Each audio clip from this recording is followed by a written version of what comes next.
Most people assume all modern banking apps are safe, simple, and worth switching to. But here's the truth no one tells you.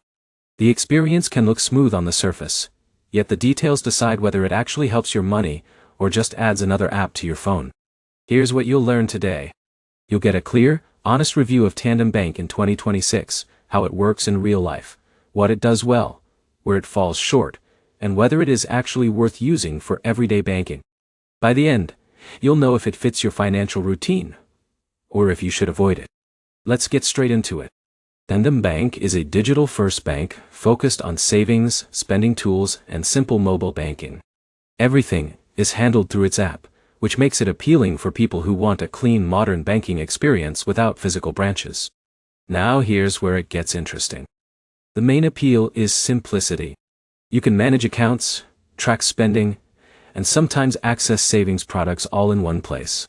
For someone like Alex who wants a straightforward app without complicated banking menus, this feels very easy to use.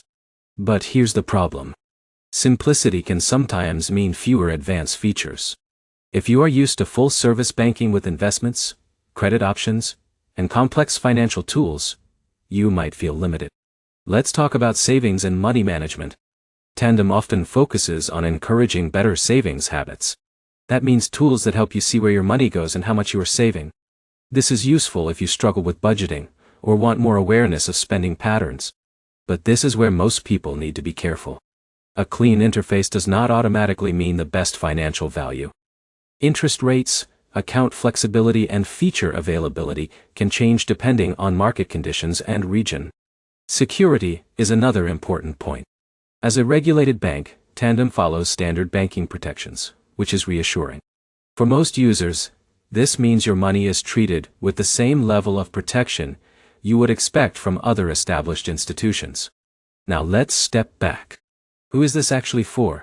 If you want a simple digital banking experience, easy budgeting tools, and a mobile-first setup, Tandem can be a solid option.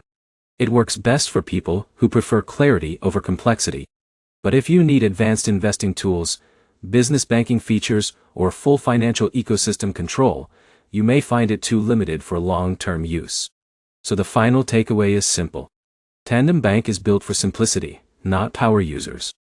It shines when you want easy money management without distractions, but it may not replace a full traditional bank for everyone. If this helped you understand it better, like the video, drop a comment with your experience, and subscribe for more clear and honest banking breakdowns like this.